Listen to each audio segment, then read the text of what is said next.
Hello. I felt like I should come like sliding into my chair tonight because I'm late and I'm discombobulated. And while my intro music was still going, I thought, oh, I wish my hair was up. So here we are, a day in the real life of Lauren Lefkowitz. Welcome. I'm so glad to have you here. And I'm super excited to be back for the next season of Mindset Shifts and the What Ifs. So, funny enough, I don't really know how like seasons work. I mean, I know how they work in TV shows, but I don't really know how they work in the world of whatever this is, online life.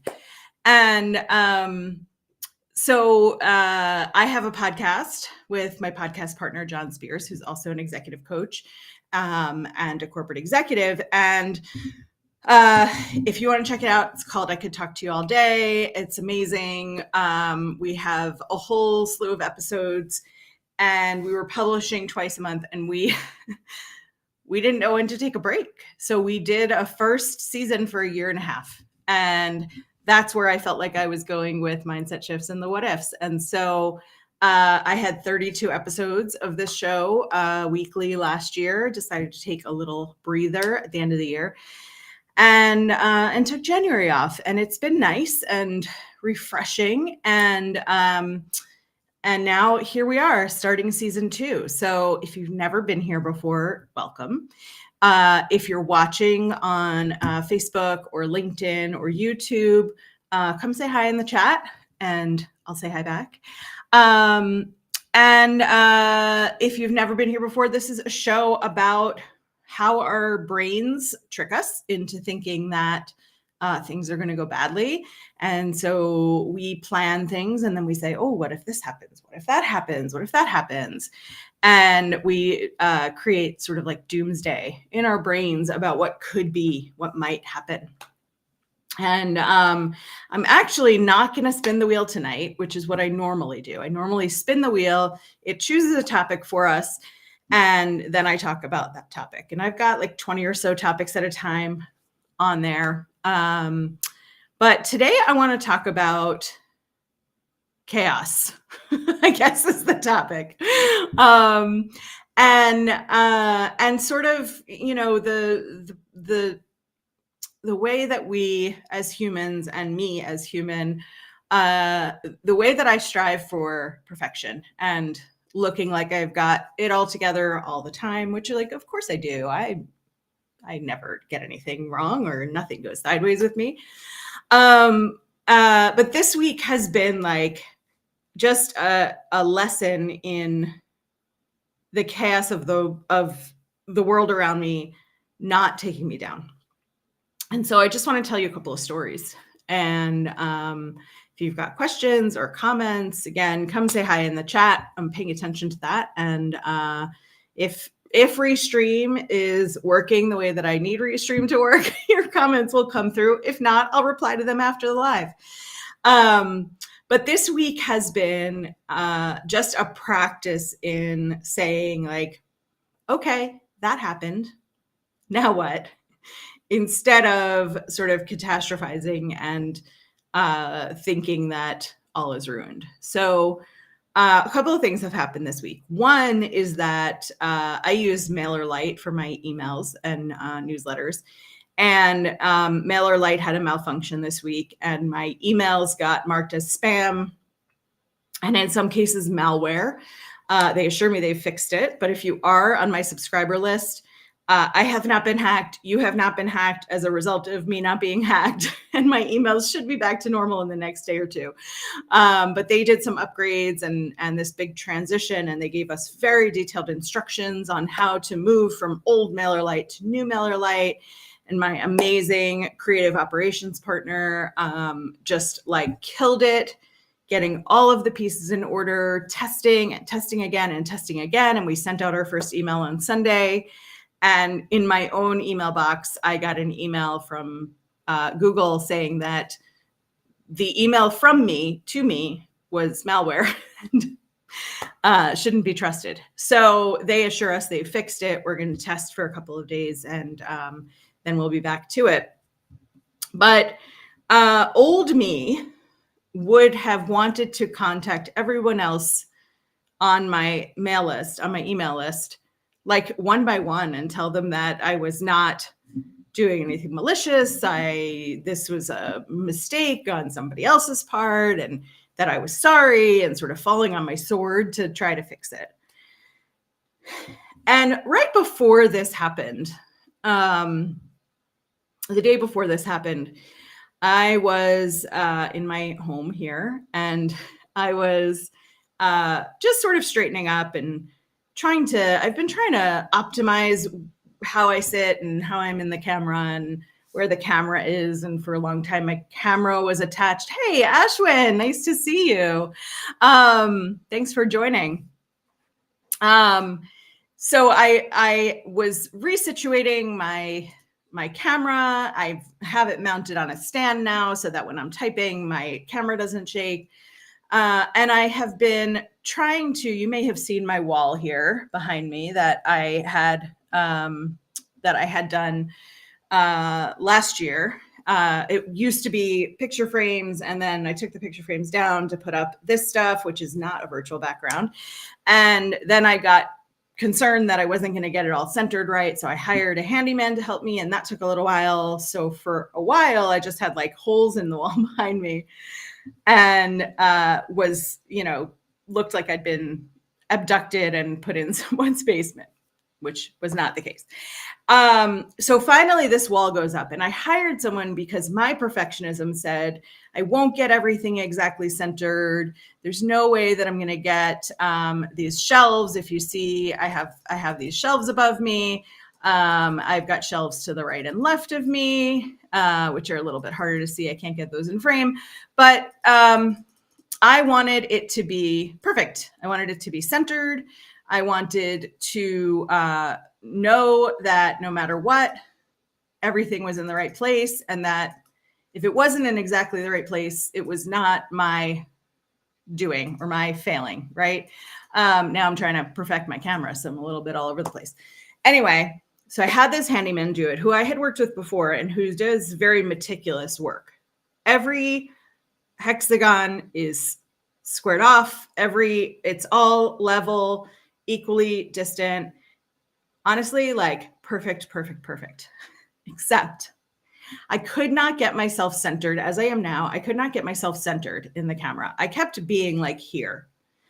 And I was trying to figure out, I'm in a sort of open concept room that's a living room, dining room sort of situation in a condo.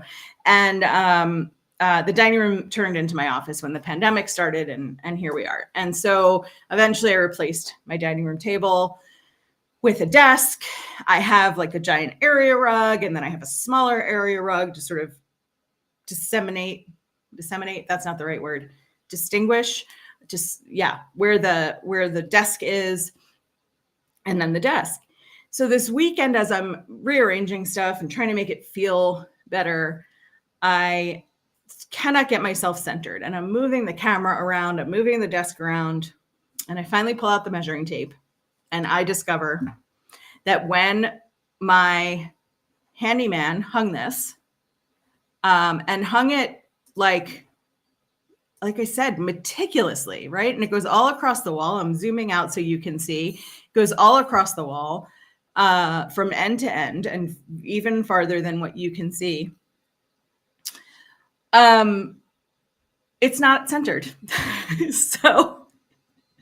So chaos number one was that I discovered that this wall decor that's been up for about 6 months is about 2 inches off center. So if it was moved over by 1 inch, it would make up for 1 inch over here, and it would take away 1 inch over here, and we would be centered. So in order to make it perfect, I hired someone to make it perfect, and it's not perfect. So then I had to make this decision this weekend, which part I'm willing to have off center. And so when I looked down on the floor, what felt satisfying to me was to see the larger area rug feel centered, because I have lamps on either side of me, and then to have the smaller area rug and the desk ever so slightly off center. Now, it's harder to notice because I have like 3/4 of walls. And you probably wouldn't notice it if you walked into my house, just like I wouldn't notice if something was slightly out of place in your house.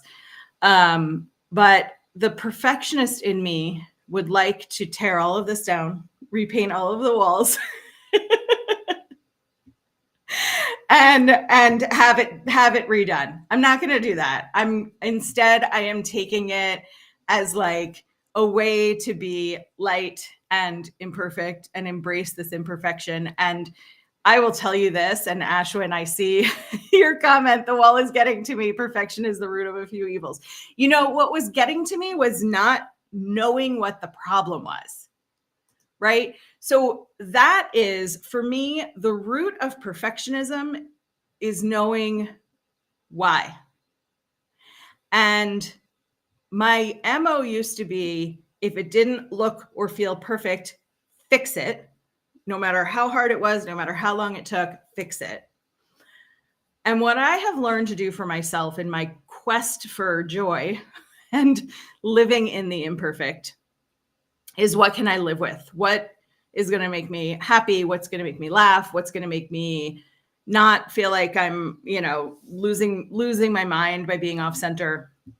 And so I am now centered in my field of vision. So in my Zoom box, in my Teams box, in my this box, when I come on screen, this is now centered, and I am sitting over the center of my desk. And I am sitting over the center of this smaller area rug that delineates, that's the word I was looking for, delineate, that delineates where my desk sits. And I will tell you what, I am laughing every time I walk into this room, and I am not super bothered by the slightly off-centeredness of it, because I found the center that I need in order to feel grounded. When I was slightly off center and I couldn't get myself centered on the screen, it was like, not only was it imperfect, but I couldn't figure out why. And once I figured out why, I was able to deal with it. So with the email issue that I had this week, which if you joined a little bit late, my email sender, email client, I don't know what it's called, but I use MailerLite to send email the way other people use like Constant Contact and MailChimp and such.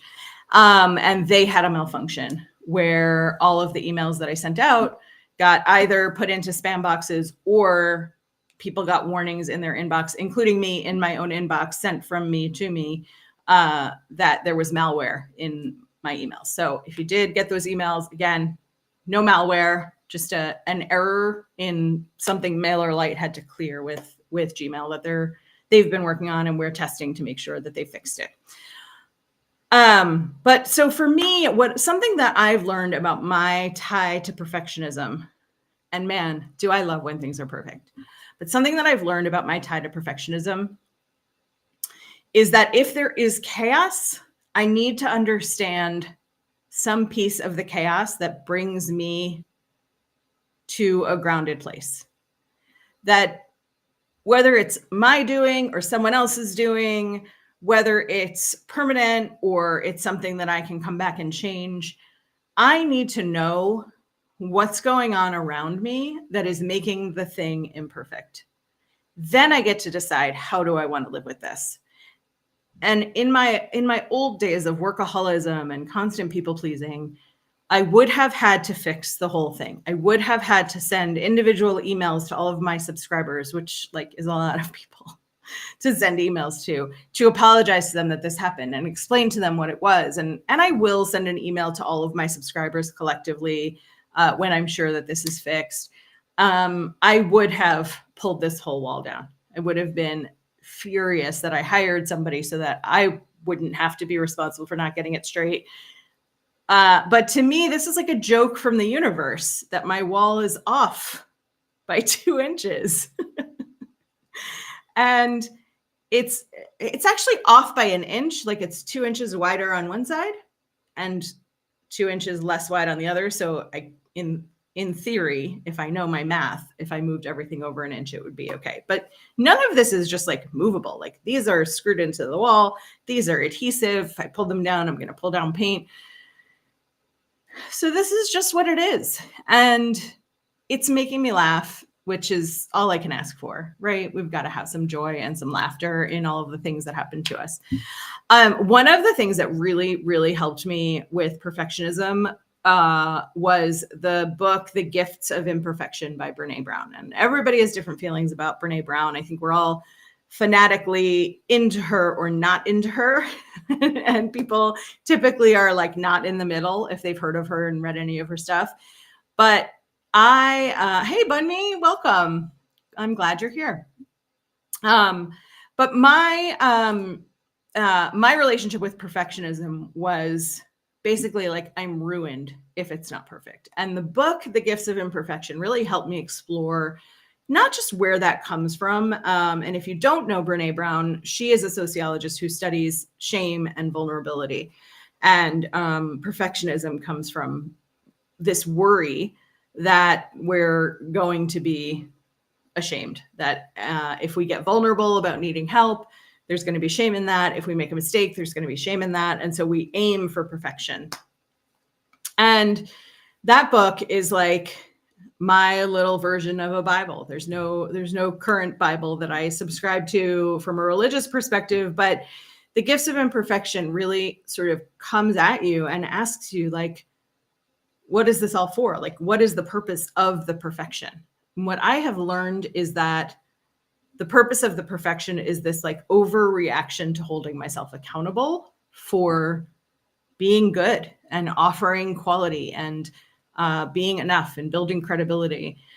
And the real lesson for me over the last few years has been that nobody relates to somebody who seems perfect. So you're welcome. I'm here imperfectly. But what I have learned is that when I'm willing to get vulnerable, people are willing to get vulnerable with me. When I am willing to share struggles or chaos, people are willing to share struggles and chaos with me. And that being imperfect and showing my imperfection, instead of making me look like a fool, which has been the fear, has actually just made me look like a normal human who knows some things about coaching, a lot of things about coaching. I don't want to downgrade that. I'm pretty freaking good at coaching. So I'm going to end for tonight. And I'll leave you with this. If you've got chaos going on, know that A, it's not all fixable. That B, nobody expects it to all be fixable or perfect. And C, the imperfection can actually be pretty kind of funny. And so now I live in this home that has like a pretty kind of funny off-centeredness, which is like maybe how you describe me as a person. So I'm glad to be back with Mindset Shifts and the What Ifs. I am here. Word. I like that.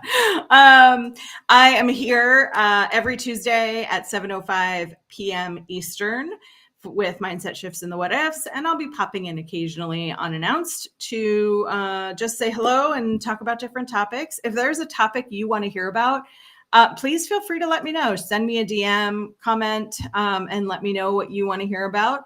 And I'm super glad to be back. Have a great night, everybody.